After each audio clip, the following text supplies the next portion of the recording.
নমস্কাৰ সকলোকে স্বাগতম জনাইছো নিমাত ষ্টাডি পইণ্ট চেনেলটোলৈ আমি আজি এই ভিডিঅ'টোৰ মাধ্যমেৰে বিএ ফাৰ্ষ্ট সেমিষ্টাৰৰ পলিটিকেল সায়েন্সৰ মেজৰ আৰু মাইনৰ বিষয়ৰ থাৰ্ড চেপ্টাৰৰ সকলোবোৰ অতি চমু প্ৰশ্ন উত্তৰ আলোচনা কৰিম প্ৰশ্ন উত্তৰসমূহ ভালকৈ আয়ত্ত কৰিবলৈ তোমালোকে ভিডিঅ'টোৰ শেষলৈকে চাবা ভিডিঅ'টোৰ পৰা উপকৃত হলে ভিডিঅ'টো লাইক আৰু তোমালোকৰ বন্ধুবৰ্গৰ সৈতে শ্বেয়াৰ কৰিবা চেনেলটো যদি সাবস্ক্ৰাইব কৰা নাই দৰকাৰী আৰু তথ্য সমৃদ্ধ ভিডিঅ'ৰ নটিফিকেশন পাবলৈ চেনেলটো সাবস্ক্ৰাইব কৰি লোৱা মৰমৰ ছাত্ৰ ছাত্ৰীসকল তোমালোকে যদি ফাৰ্ষ্ট সেমিষ্টাৰৰ পলিটিকেল সায়েন্সৰ সকলোবোৰ চেপ্টাৰৰ প্ৰশ্ন উত্তৰৰ ভিডিঅ'বোৰ চাব বিচৰা তেন্তে এইটো ভিডিঅ'ৰ ডেসক্ৰিপচনত সকলোবোৰ ভিডিঅ'ৰ লিংক দিয়া আছে তোমালোকে চাই ল'বা সবলা তেন্তে বেছি পলম নকৰি প্ৰশ্ন উত্তৰসমূহ আলোচনা কৰোঁ অতি চমু প্ৰশ্ন উত্তৰ Question number 1 কি শব্দৰ পৰা ৰাষ্ট্ৰ শব্দটো উৎপত্তি হৈছে উত্তৰ লেটিন শব্দ ষ্টেটাছৰ পৰা ইয়াৰ অৰ্থ হ'ল পৰিস্থিতি বা দশা Question number 2 ৰাষ্ট্ৰ গঠনৰ মূল উপাদানসমূহ কি কি উত্তৰ জনসংখ্যা নিৰ্দিষ্ট ভূখণ্ড চৰকাৰ আৰু সাৰ্বভৌমত্ব Question number 3 অধিকাৰ মানে কি উত্তৰ অধিকাৰ হল কিছুমান দাবী যিবোৰৰ সহায়ত সমাজত বাস কৰা লোকসকলে এক সন্মানীয় আৰু মৰ্যাদাপূৰ্ণ জীৱন নিৰ্বাহ কৰিবলৈ সক্ষম হয় অধিকাৰ হল নাগৰিকৰ কিছুমান ন্যায়সংগত দাবী Question number 4 কেতিয়া ৰাষ্ট্ৰসংঘই সাৰ্বজনীন মানৱ অধিকাৰ ঘোষণাপত্ৰ গ্ৰহণ কৰিছিল উত্তৰ 1948 চনৰ 10 ডিচেম্বৰত ৰাষ্ট্ৰসংঘই সাৰ্বজনীন মানৱ অধিকাৰ ঘোষণাপত্ৰ গ্ৰহণ কৰিছিল Question number 5 অধিকাৰ কাক বোলে উত্তৰ ৰাষ্ট্ৰসংঘই জনগণৰ ব্যক্তিত্বৰ বিকাশৰ বাবে কিছুমান সুবিধা প্ৰদান কৰে যাক অধিকাৰ বোলা হয় Question number 6 অধিকাৰ দাবী কৰাৰ এটা কাৰণ উল্লেখ কৰা উত্তৰ মানুহৰ অৰ্থাৎ নাগৰিকৰ কল্যাণৰ বাবে অধিকাৰ প্ৰয়োজন Question number 7 এটা নতুন অধিকাৰৰ নাম উল্লেখ কৰা উত্তৰ তথ্য জনাৰ অধিকাৰ Question number 8 অধিকাৰৰ এটা বৈশিষ্ট্য উল্লেখ কৰা উত্তৰ অধিকাৰসমূহৰ জৰিয়তে মানুহে প্ৰাকৃতিক প্ৰয়োজন পূৰণ কৰে Question number 9 আইনগত অধিকাৰসমূহক কেইটা ভাগত ভগাব পাৰি উত্তৰ আইনগত অধিকাৰসমূহক তিনিটা ভাগত ভগাব পাৰি Question number 10 প্ৰাকৃতিক অধিকাৰৰ মুখ্য পৃষ্ঠপোষক বুলি কাক কোৱা হয় উত্তৰ জন লক আৰু থমাস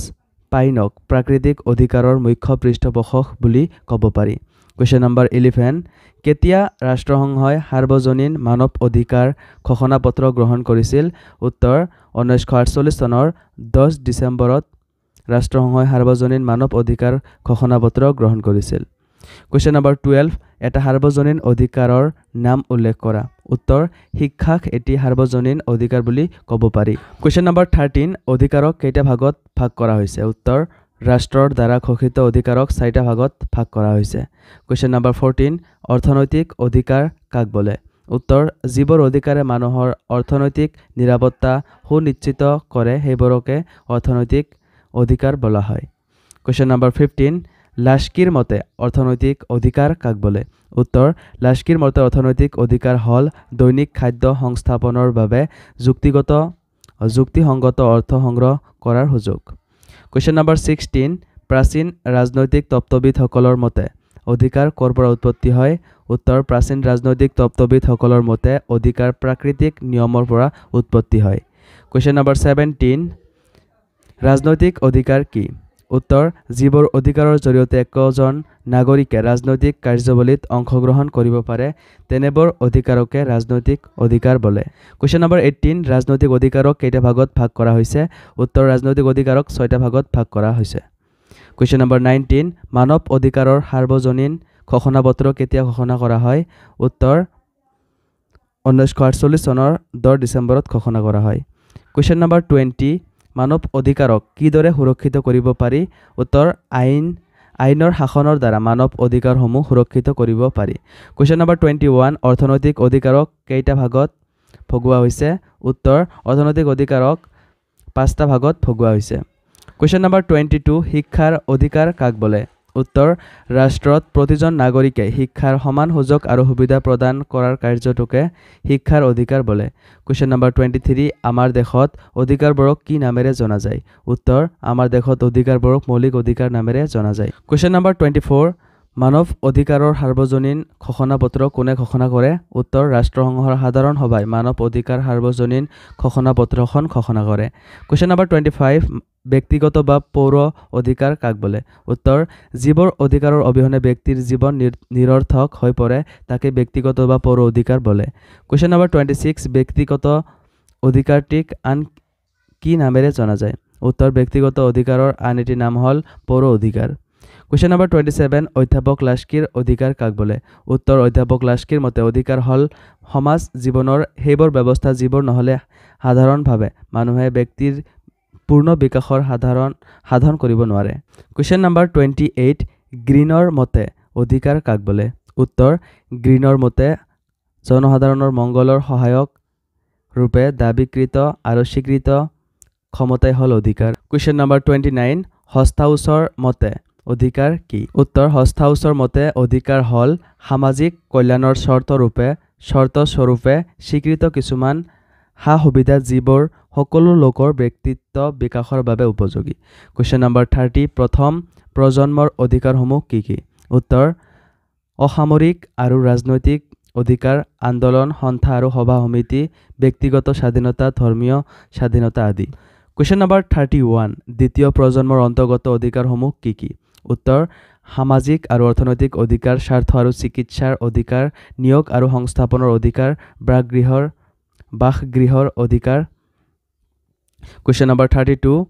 তৃতীয় প্ৰজন্মৰ অন্তৰ্গত অধিকাৰসমূহ কি কি উত্তৰ সংখ্যালঘু শ্ৰেণীৰ সাংস্কৃতিক অধিকাৰ পবিত্ৰ গ্ৰন্থ পবিত্ৰ স্থান আৰু উপাসনা স্থলৰ সম্পূৰ্ণ স্বাধীনতা পৰিৱেশীয় অধিকাৰ আদি কোৱেশ্চন নম্বৰ 33 দুটা সাৰ্বজনীন অধিকাৰ উল্লেখ কৰা উত্তৰ দুটা সাৰ্বজনীন অধিকাৰ হল ক শিক্ষাৰ অধিকাৰ আৰু খ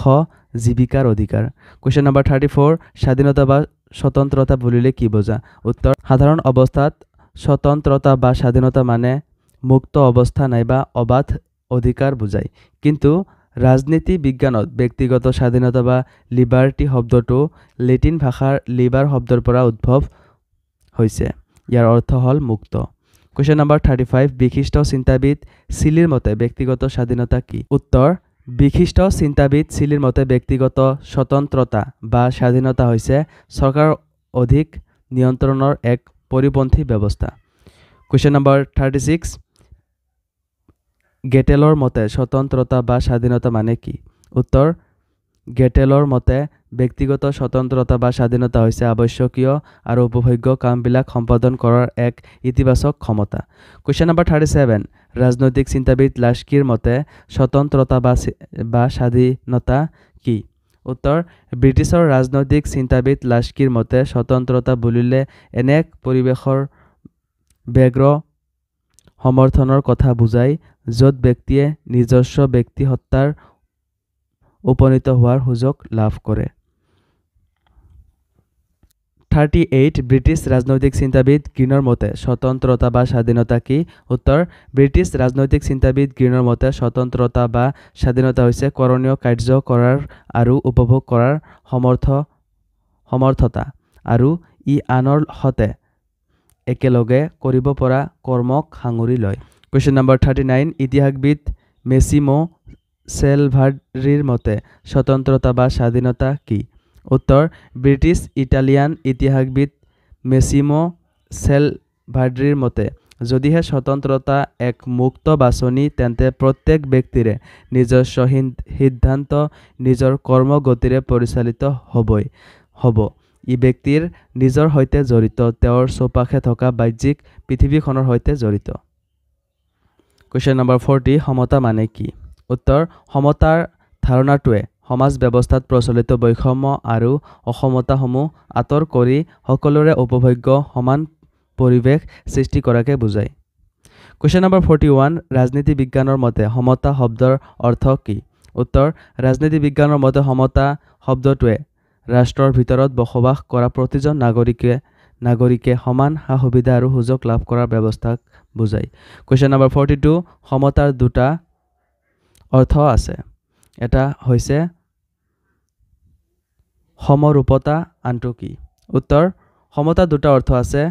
এটা হৈছে সমৰূপতা আৰু আনটো হৈছে ন্যায় কোৱেশ্চন নম্বৰ 43 বিভিন্ন প্ৰকাৰৰ সমতা কি কি উত্তৰ বিভিন্ন ধৰণৰ সমতাসমূহ হল প্ৰাকৃতিক সমতা পৌৰ সমতা সামাজিক সমতা, ৰাজনৈতিক সমতা আৰু অৰ্থনৈতিক সমতা। কুৱেশ্যন নম্বৰ 44 সকলো লোক জন্মসূত্ৰে সমান এবিধ কি প্ৰকাৰৰ সমতা? উত্তৰ প্ৰাকৃতিক সমতা। কুৱেশ্যন নম্বৰ 45 সামাজিক সমতা প্ৰতিষ্ঠা কৰাৰ যিকোনো দুটা বাধা উল্লেখ কৰা। উত্তৰ সামাজিক সমতা প্ৰতিষ্ঠা কৰাৰ দুটা বাধা হ'ল ক সাম্প্ৰদায়িকতাবাদ আৰু জাতিভেদ প্ৰথা, খ সামাজিক কুসংস্কাৰ, অন্ধবিশ্বাস আৰু জমিদাৰী ব্যৱস্থা। কুৱেশ্যন নম্বৰ 46 সমতাৰ ভাগবোৰ কি কি? উত্তৰ নাগৰিক সমতা, সামাজিক সমতা, প্ৰাকৃতিক সমতা, ৰাজনৈতিক সমতা আৰু অৰ্থনৈতিক সমতা। কুৱেশ্যন নম্বৰ 47 গণতান্ত্ৰিক শাসন ব্যৱস্থাত কোনবিধ সমতা আটাইতকৈ অধিক প্ৰয়োজনীয়? উত্তৰ গণতান্ত্ৰিক শাসন ব্যৱস্থাত অৰ্থনৈতিক সমতা অধিক প্ৰয়োজনীয়। কুৱেশ্যন নম্বৰ 48 প্ৰাকৃতিক সমতা কাক বোলে? উত্তৰ প্ৰকৃতিৰ দৃষ্টিত যে সকলোবোৰ লোকেই সমান সেই ধাৰণাটোকে প্ৰাকৃতিক সমতা বোলে। কুৱেশ্যন নম্বৰ 49 ৰাজনৈতিক সমতা কাক বোলে? উত্তৰ ৰাজনৈতিক ক্ষেত্ৰত সকলোবোৰ লোকৰে সমান সুযোগ সুবিধা থকা ব্যৱস্থাটোকে ৰাজনৈতিক সমতা বোলে। কুৱেশ্যন নম্বৰ 50 অৰ্থনৈতিক সমতা কাক বোলে? উত্তৰ মানুহৰ জীৱন ধাৰণৰ বাবে প্ৰয়োজনীয় অধিকাৰখিনি সমভাৱে পোৱাটোকে অৰ্থনৈতিক সমতা বোলে। কুৱেশ্যন নম্বৰ 51 সকাৰাত্মক সমতাৰ ধাৰণাটো কি? উত্তৰ এই ধাৰণাত সকলো লোকৰ বাবে সুযোগ সুবিধা মুকলি থাকিব লাগে, অৰ্থাৎ বিশেষ এটা শ্ৰেণীৰ বাবে বিশেষ সুবিধা থাকিব লাগে। কুৱেশ্যন নম্বৰ 52 সমতাৰ নকাৰাত্মক ধাৰণাটো কি? উত্তৰ সমতাৰ নকাৰাত্মক ধাৰণাটো হ'ল কোনো শ্ৰেণীৰ লোককে সমান সুযোগ সুবিধা পোৱাৰ পৰা বঞ্চিত কৰিব নালাগে। কুৱেশ্যন নম্বৰ 53 সমতাৰ ধাৰণাটো কেনেদৰে প্ৰকাশ কৰিব পাৰি? উত্তৰ সমতাৰ ধাৰণাটো সকাৰাত্মক আৰু নকাৰাত্মক এই দুয়োটা ধাৰণাৰে প্ৰকাশ কৰিব পাৰি। কুৱেশ্যন নম্বৰ 54 কোন চিন্তাবিদৰ মতে স্বতন্ত্ৰতা আৰু সমতা পৰস্পৰ বিৰোধী? উত্তৰ লৰ্ড এক্টন। কুৱেশ্যন নম্বৰ 55 নাগৰিক সমতা কাক বোলে? উত্তৰ জাতি, বৰ্ণ, ভাষা আৰু ধৰ্ম নিৰ্বিশেষে প্ৰতিজন নাগৰিকে সমান মৰ্যাদা আৰু সুযোগ পোৱা ব্যৱস্থাটোকে নাগৰিক সমতা বোলে। কুৱেশ্যন নম্বৰ 56 আইনৰ দৃষ্টিত সকলো সমান এই ধাৰণাটো সমতাৰ কোনটো ভাগৰ অন্তৰ্ভুক্ত? উত্তৰ আইনৰ দৃষ্টিত সকলো সমান ধাৰণাটো নাগৰিক সমতাৰ অন্তৰ্ভুক্ত। কুৱেশ্যন নম্বৰ 57 সামাজিক সমতা কাক বোলে? উত্তৰ সমাজত বসবাস কৰা বিভিন্ন জাতি, উপজাতি আদিৰ মাজত বৈষম্য নথকা অৱস্থাটোকে সামাজিক সমতা বোলে। কুৱেশ্যন নম্বৰ 58 ন্যায় কি? উত্তৰ সাধাৰণ অৰ্থত আনৰ প্ৰতি অন্যায় অবিচাৰ নকৰাকৈ নিজৰ দায়িত্ব আৰু কৰ্তব্য পালন কৰাকে ন্যায় বুলি ক'ব পাৰি। কুৱেশ্যন নম্বৰ 59 জাষ্টিচ শব্দটো কি ভাষাৰ পৰা আহিছে? উত্তৰ জাষ্টিচ শব্দটো লেটিন ভাষাৰ পৰা আহিছে। ইয়াৰ অৰ্থ হ'ল সংলগ্ন কৰা বা খাপ খোৱা। কুৱেশ্যন নম্বৰ 60 কোনে ন্যায়ৰ আদৰ্শাত্মক তত্ত্বৰ কথা আলোচনা কৰিছে? উত্তৰ প্লেটোৱে ন্যায়ৰ তত্ত্বৰ কথা আলোচনা কৰিছে। কুৱেশ্যন নম্বৰ 61 প্লেটোৱে কোনখন গ্ৰন্থত ন্যায়ৰ ধাৰণাটো ব্যাখ্যা কৰিছে? উত্তৰ প্লেটোৱে ৰিপাব্লিক নামৰ গ্ৰন্থখনত ন্যায়ৰ ধাৰণাটো ব্যাখ্যা কৰিছে। কুৱেশ্যন নম্বৰ 62 বাৰ্কাৰৰ মতে ন্যায় কাক বোলে? উত্তৰ স্বাধীনতা, সমতা আৰু ভাতৃত্ব এই তিনিওটাৰে ভাৰসাম্য ৰক্ষা কৰি চলাটোৱে হ'ল বাৰ্কাৰৰ মতে ন্যায়। কুৱেশ্যন নম্বৰ 63 বেন আৰু পিটাৰ্ছৰ মতে ন্যায়ৰ ধাৰণাটো কি? উত্তৰ এওঁলোকৰ মতে সকলোকে সমভাৱে ব্যৱহাৰ কৰাটোৱে হ'ল ন্যায়। কুৱেশ্যন নম্বৰ 64 ভিভি ৰাফেলৰ মতে ন্যায়ৰ ধাৰণা কি? উত্তৰ ৰাফেলৰ মতে ন্যায়ে ব্যক্তিৰ অধিকাৰ ৰক্ষা কৰে আৰু লগতে সমাজৰ শৃংখলাও ৰক্ষা কৰে। কুৱেশ্যন নম্বৰ 65 কাণ্টৰ মতে ন্যায়ৰ ধাৰণা কি? উত্তৰ কাণ্টৰ মতে স্বাধীনতা আৰু সমতাৰ মাজত সমন্বয় ৰক্ষা কৰি যি ব্যৱস্থা গ্ৰহণ কৰা হয় তাকে ন্যায় বোলে। কুৱেশ্যন নম্বৰ 66 ন্যায়ৰ ধাৰণাটো স্থিতিশীল নে? উত্তৰ ন্যায়ৰ ধাৰণাটো স্থিতিশীল নহয়, গতিশীল। সেইভাবে সময় আৰু অৱস্থা ভেদে ন্যায়ৰ ধাৰণাটোৰ পৰিৱৰ্তন হয় কোৱেশ্চন নম্বৰ 67 বৈধিক ন্যায় বুলিলে কি বুজা উত্তৰ প্ৰচলিত নিয়ম নীতিৰ দ্বাৰা জনসাধাৰণৰ মাজত সৃষ্টি হোৱা বিবাদ মীমাংসা কৰি দোষীক উপযুক্ত শাস্তি প্ৰদান কৰা প্ৰক্ৰিয়াটোকে বৈধিক ন্যায় বোলে কোৱেশ্চন নম্বৰ 68 সালমণ্ডৰ মতে ন্যায় কি উত্তৰ সালমণ্ডৰ মতে ন্যায়ৰ অৰ্থ হল প্ৰত্যেককে নিজৰ প্ৰাপ্যখিনি বিতৰণ কৰি দিয়া কোৱেশ্চন নম্বৰ 69 ন্যায়ৰ মূৰ্তিৰ চকু বান্ধি থোৱা হয় কিয় উত্তৰ ন্যায়ৰ মূৰ্তিৰ চকু বান্ধি ৰখা হয় কাৰণ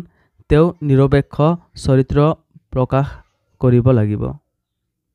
কোৱেশ্চন নম্বৰ 70 অৰ্থনৈতিক ন্যায় বুলিলে কি বুজা উত্তৰ যি সমাজ ব্যৱস্থাত সকলো শ্ৰেণীৰ লোকে সমান সুবিধা লাভ কৰে তেনে অৱস্থাকে অৰ্থনৈতিক ন্যায় বুলি ক'ব পাৰি কোৱেশ্চন নম্বৰ 71 ন্যায়ৰ তিনিটা নীতি উল্লেখ কৰা উত্তৰ ন্যায়ৰ নীতি তিনিটা হল ক সম অধিকাৰ খ সমানুপাতিক ন্যায় আৰু গ বিশেষ প্ৰয়োজনীয় স্বীকৃতি কোৱেশ্চন নম্বৰ 72 সামাজিক ন্যায় কাক বোলে উত্তৰ যিখন সমাজত জাতি ধৰ্ম আৰু ভাষা নিৰ্বিশেষে সমতাৰ ধাৰণাটি কাৰ্যকৰী হয় তেনে ধৰণৰ সমাজতে সামাজিক ন্যায় বাহাল থকা বুলি ক'ব পাৰি কোৱেশ্চন নম্বৰ 73 সামাজিক ন্যায় বুলিলে কি বুজা উত্তৰ যিখন সমাজত সকলো শ্ৰেণীৰ লোকে অংশগ্ৰহণৰ সুবিধা পায় সেই ব্যৱস্থাটোকে ৰাজনৈতিক ন্যায় বোলা হয় কোৱেশ্চন নম্বৰ 74 সম অধিকাৰ ধাৰণাটোৰ অৰ্থ কি উত্তৰ সম অধিকাৰ ধাৰণাটোৰ অৰ্থ হল সকলোৰে প্ৰতি সম ব্যৱহাৰ কৰা কোৱেশ্চন নম্বৰ 75 সমানুপাতিক ন্যায়ৰ অৰ্থ কি উত্তৰ দক্ষতা অনুযায়ী ন্যায় প্ৰদান কৰা ব্যৱস্থাটোকে সমানুপাতিক ন্যায় বোলে কোৱেশ্চন নম্বৰ 76 তিনিটা ভিন্ন প্ৰকাৰৰ ন্যায়ৰ নাম উল্লেখ কৰা উত্তৰ তিনিটা ভিন্ন প্ৰকাৰৰ ন্যায় হল নম্বৰ 1 আইনগত ন্যায় নম্বৰ 2 ৰাজনৈতিক ন্যায় আৰু নম্বৰ 3 অৰ্থনৈতিক ন্যায় কোৱেশ্চন নম্বৰ 77 এৰিষ্টটলে উল্লেখ কৰা ন্যায়ৰ প্ৰধান ভাগ দুটা কি উত্তৰ এৰিষ্টটলে উল্লেখ কৰা ন্যায়ৰ প্ৰধান ভাগ দুটা হল ক বিতৰণমূলক ন্যায় আৰু খ সংশোধনমূলক ন্যায় সমগ্ৰ ছাত্ৰ-ছাত্ৰীসকল আজিলৈ এইখিনিয়ে আশা কৰোঁ এই ভিডিঅ'টো তোমালোকক সহায় কৰিছে যদি ভিডিঅ'টো ভাল লাগিছে তেন্তে এই ভিডিঅ'টো তোমালোকৰ বন্ধুবৰ্গ অথবা তোমালোকৰ পলিটিক্যাল সায়েন্সৰ হোৱাটছআপ গ্ৰুপত শ্বেয়াৰ কৰি দিবা চেনেলটো যদি সাবস্ক্ৰাইব কৰা নাই তেন্তে প্লিজ চেনেলটো সাবস্ক্ৰাইব কৰি দিবা ধন্যবাদ